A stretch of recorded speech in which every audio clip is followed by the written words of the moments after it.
There is a paradox quietly emerging across America. Cities that once spent decades trying to attract as many tourists as possible are now looking for ways to control the very crowds they once craved. In New York, the iconic streets are becoming increasingly crowded. In Las Vegas, the lights never go out, but the space for experiences seems to be shrinking. In Hawaii, the natural beauty still captivates millions, but that very beauty is also facing unprecedented pressure. Even the Great Smoky Mountains, where there should only be the sound of wind and birds, frequently experience traffic jams. This is not a sign of decline. On the contrary, that is the price of success. When millions of people flock to one place, the question is no longer how to attract more tourists, but how to keep the city livable, preserve nature, and ensure that the experience of each trip is not lost. In the next few minutes, we will explore how the wave of tourism is reshaping the most famous cities in America and why these changes will directly impact the way you travel in the future.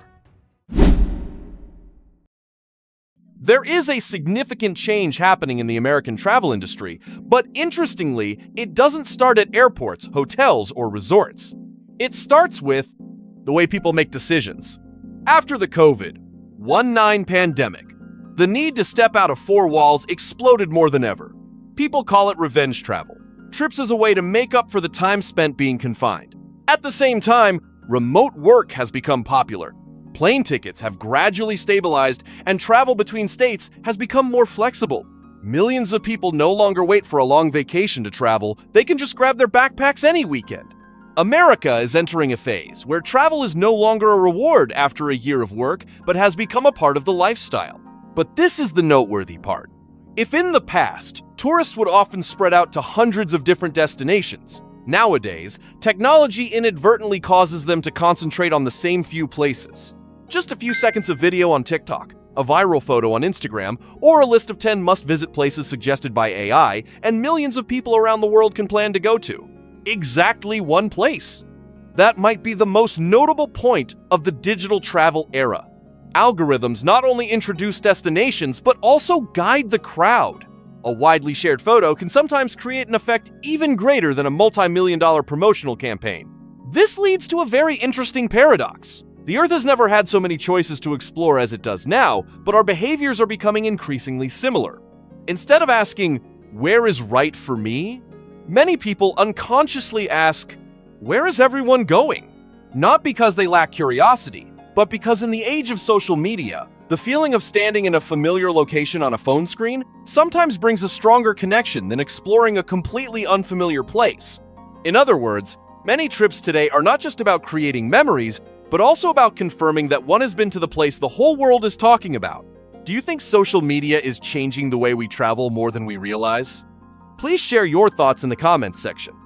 If you love perspectives like this on America and want to follow the changes happening behind the numbers, don't forget to hit like and subscribe. Each of your supports will help the channel continue to provide in-depth, easy-to-understand, and insightful analyses like today's video. But the story doesn't stop there. When millions of people are drawn to the same locations, the pressure doesn't just appear at airports or hotels, it begins to spread to transportation, housing, the environment, and even the daily rhythm of local residents. The surprising point is that the more famous a city becomes, the more challenges it faces that money from tourism cannot easily solve.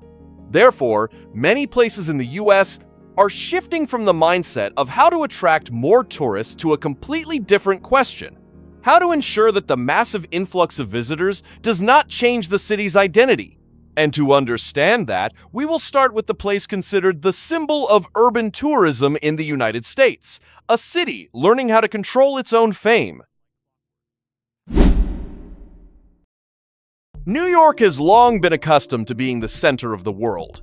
This is a city that millions of people dream of visiting at least once in their lifetime.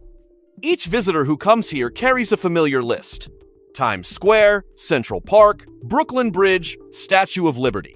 That very attraction has turned tourism into one of the most important economic engines of the city. Tens of billions of dollars are spent each year on hotels, restaurants, shopping, entertainment, and transportation, creating hundreds of thousands of direct and indirect jobs. The noteworthy point is that the more tourists there are, the stronger the New York economy operates. But it is precisely from here that a paradox begins to emerge. The success of tourism is no longer measured by the number of visitors, but by the city's capacity to withstand how many people. If you stand in Times Square on a summer afternoon, you will easily feel it. The LED billboards still shine brightly, street performers continue to entertain, and the sound of car horns and people blend into a very characteristic New York sound. But just slowing down for a few seconds, you'll realize you're almost being swept along with the crowd.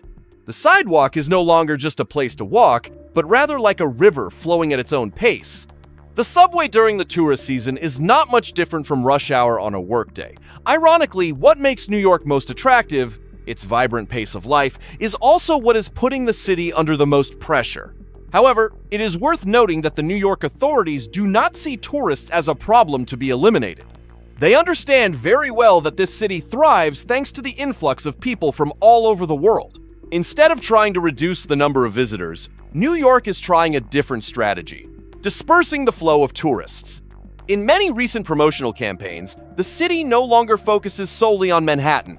Brooklyn with its creative art districts, Queens with its multicultural cuisine, the Bronx with its historical and cultural spaces, and Staten Island with its completely different perspectives on New York are all being introduced more. The goal is not to create more famous spots, but to help millions of tourists spread out more on the map instead of crowding into a few familiar streets. This also reflects a change in urban planning thinking. Instead of just investing to attract more visitors, New York is starting to pay more attention to the experiences of both tourists and residents. Projects to expand pedestrian spaces, improve signage systems, upgrade public transportation, and tighten control over short-term rentals all aim toward a common goal: keeping the city livable as the number of visitors continues to rise. It can be said that sometimes the best measure to develop tourism is not to build more hotels, but to make tourists explore more neighborhoods instead of just standing in line at the same location. In your opinion, if you visit New York, would you choose to explore the lesser-known corners or still want to visit the most famous landmarks? Please share in the comments. If you find the stories behind famous cities more interesting than travel postcards, don't forget to like and subscribe to join the channel. Because right after New York, we will go to an even more paradoxical place. It is a city where the total number of visitors does not always increase significantly, but the feeling of crowding never disappears. Welcome to Las Vegas, a place that doesn't lack tourists but is lacking space for the very experiences they seek. If New York shows us a city learning to disperse its visitors, then Las Vegas tells a completely different story. What makes this place special is not because there are too many tourists, but because almost all tourists want to be in the same place at the same time. Imagine the Las Vegas Strip as a gigantic funnel just a few kilometers long. On either side of that road are iconic hotels, casinos, theaters, shopping centers, restaurants, stadiums, and concert venues lined up one after another. Each location has its own unique charm, but they all converge into a narrow corridor. Las Vegas is not short on space, but the city's most famous experience is concentrated on a very short strip of land. When tens of thousands of people converge on a single point, the feeling of crowding is palpable, even if the actual numbers don't reflect it. Interestingly, data from recent years show that the number of visitors to Las Vegas does not always set new records. There have even been periods when the growth rate slowed down or decreased slightly seasonally. But if you ask anyone who just stepped out of the Strip on a weekend night, they will likely still answer, terribly crowded. Why is there that paradox? Because instead of spreading throughout the city, most tourists prefer to stay near the famous hotels, watch the spectacular shows, participate in major sporting events, and experience the nightlife right in the center. In other words, the problem with Las Vegas is not the number of people, but the density of people in the same space and at the same time. A vast city, but the experience that most people seek is confined to just a few kilometers. The consequence of this funnel is not just the scene of people crowding on the sidewalks. When demand concentrates in the same area, all costs also start to rise. Hotel room prices on weekends with major events often increase significantly. Resort fees have almost become a familiar charge. Parking lots that used to be free in many places have now started charging fees. The lines for taxis and rideshare services are long, And walking across the crowded overpasses sometimes takes longer than one might expect. Las Vegas doesn't necessarily make more money because there are more visitors, but because each tourist is spending more on the same experience.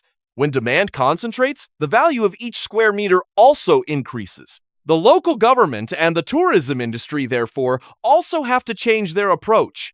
Instead of just promoting new hotels, they are investing in improving transportation, adjusting pedestrian flows, upgrading intersections, and finding better ways to connect the Strip area with other parts of the city.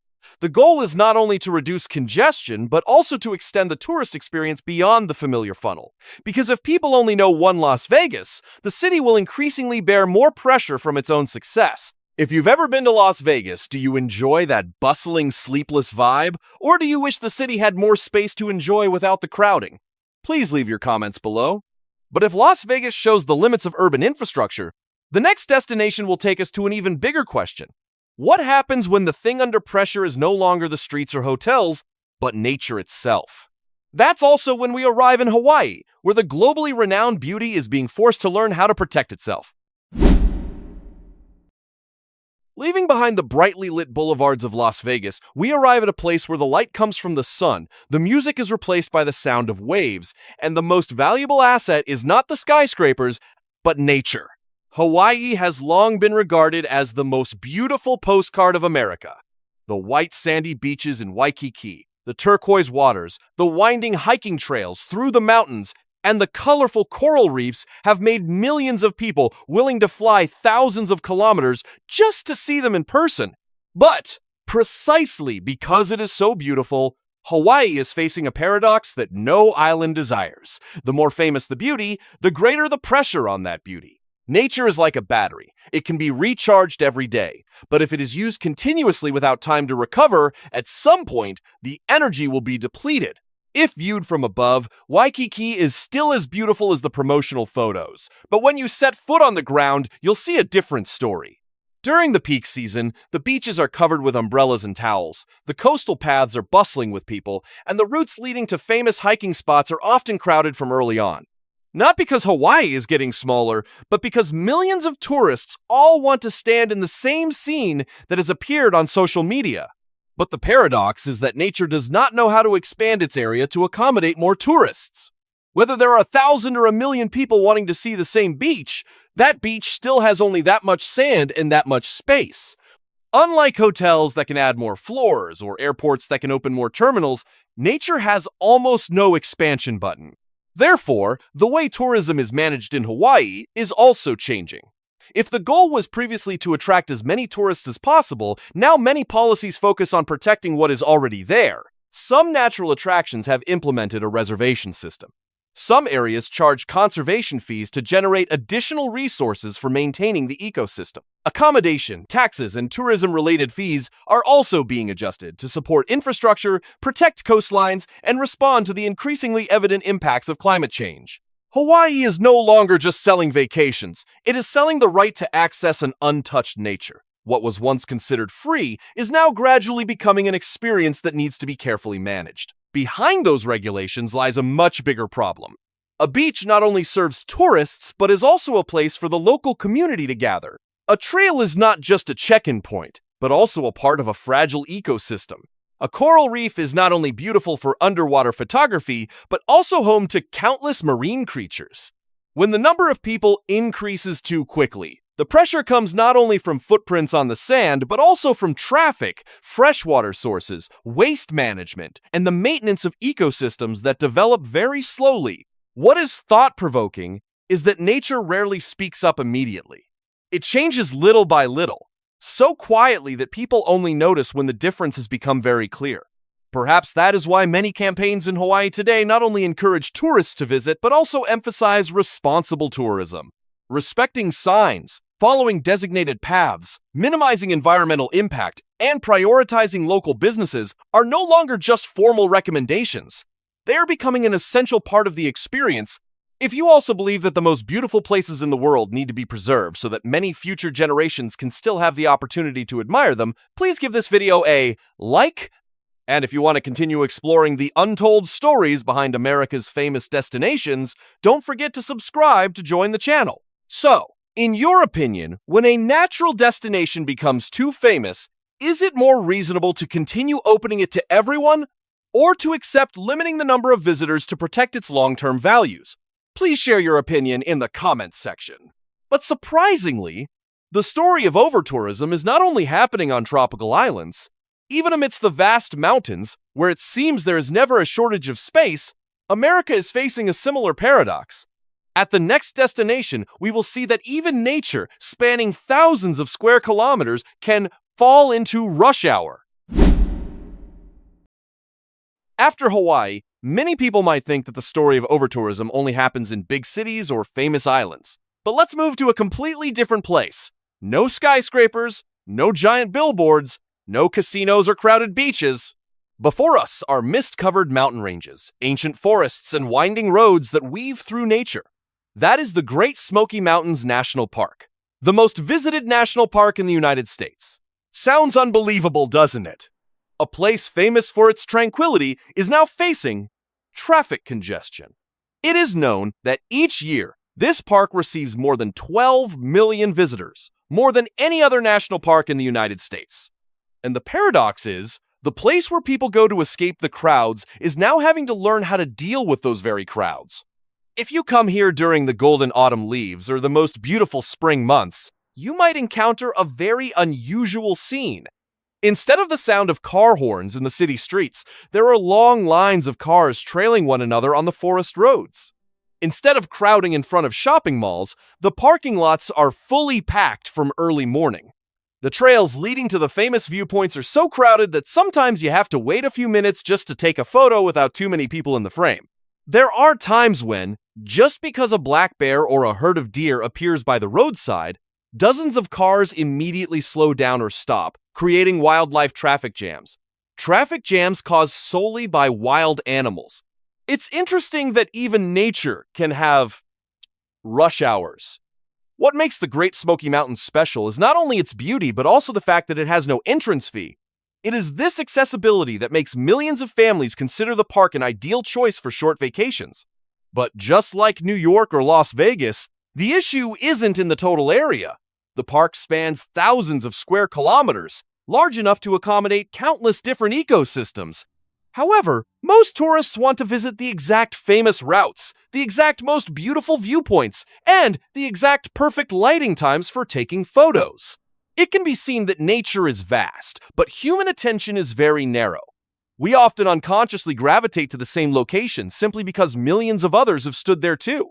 That's why park managers are having to consider solutions that previously only appeared in urban areas. From expanding the shuttle system, exploring reservation methods in certain sensitive areas, to regulating traffic during peak seasons, all aim to reduce pressure on the most overcrowded places. It may sound strange for a national park to have to think about managing traffic like a city, but that is the reality of the mass tourism era. What is worth pondering is that sometimes protecting nature is not just about planting more trees or cleaning up trash, but also about managing how people access nature. So, in your opinion, should national parks maintain the current level of access, or should they implement more restrictions to protect the experience and the environment? Please share your thoughts in the comments section. At this point, we can recognize a very interesting commonality. From New York, Las Vegas, Hawaii to the Great Smoky Mountains, the issue is no longer about having too many tourists, but rather how these famous destinations must adapt to their own success. And in the next section, we will piece all these fragments together to answer the most important question: is America entering a new era where cities and destinations will no longer strive to attract more tourists, but will instead look for ways to manage them more intelligently? This is also the change that could shape the way we travel for many years to come. At this point, you might also notice something very interesting. New York, Las Vegas, Hawaii, and the Great Smoky Mountains look nothing alike. On one side is a financial supermetropolis, on the other is an entertainment capital, on another is a tropical paradise, and on the last is a vast national park. However, they are all answering the same question: how to continue welcoming millions of tourists without causing the very place to lose what people love about it. And that's when we realize this is no longer just a story about the tourism industry. This is the story of how cities and destinations in America will operate in the future. Many places are no longer competing by attracting more visitors, but are starting to compete by managing visitor flows more intelligently. Looking more closely, you will see a common model gradually taking shape. New York is researching and expanding measures to reduce traffic congestion, while also encouraging visitors to explore many areas outside the city center. Las Vegas is improving transportation infrastructure, adjusting the flow of people, and finding ways to disperse activities away from the Strip. Hawaii is expanding the reservation system at some natural attractions, increasing resources for conservation, and guiding tourists toward more responsible experiences. Even national parks are considering shuttle buses, traffic regulation, and capacity management in sensitive areas. For decades, the challenge of tourism has been how to attract more visitors, and now the challenge is gradually becoming how to have the right number of customers at the right time and in the right place. This also reflects a change in the way success is evaluated. In the past, each record in visitor numbers was often seen as a victory. But nowadays, a large number does not necessarily mean a good experience. If the streets are overcrowded, the beaches are packed, the parks are congested, and the local residents feel their lives are affected, then that success comes with hidden costs that are hard to see on the statistics. Perhaps the most important metric for the tourism industry in the future will no longer be how many people have arrived, but how many leave with a complete experience while the city maintains its normal pace of life. In your opinion, should a destination prioritize breaking records for the number of visitors or prioritize the quality of the experience? Please share your opinion in the comments section. But before we conclude, there is still one crucial question that needs to be answered. If this trend continues in the coming years, how will our own experience of coming to America change? And that will also be the final piece of today's story. Perhaps America will continue to welcome millions of tourists for many years to come. But what will certainly change is the way famous cities and destinations operate. From New York to Las Vegas, from Hawaii to the Great Smoky Mountains, the story is no longer simply about welcoming as many tourists as possible, but about how to continue developing tourism while preserving the identity, quality of life of residents, and the natural values that make America attractive. And what about you? In your opinion, should famous cities continue to open their doors to welcome many tourists? Or should they accept limiting the number of visitors to protect the environment, infrastructure, and long-term experience? Please share your opinion in the comments section. I would love to read your perspectives, as this is a topic with no absolute right answer. If you enjoy in-depth analysis videos about the economy, society, and the changes shaping America and the world, don't forget to like, subscribe, and turn on notifications so you don't miss the next content. Your support is the motivation for the channel to continue delivering meticulously produced videos, rich in data, diverse perspectives, and accessible to all audiences. The content in the video is compiled from public reports, statistical data, and reliable information sources at the time of production. Some data, policies, or forecasts may change over time. The video is created for the purpose of providing information, analysis, and discussion, and does not represent the views of any agency, organization, or individual. All opinions in the video aim to provide the audience with additional perspectives for reference and discussion. Thank you for taking the time to watch until the end of the video. See you in the next video.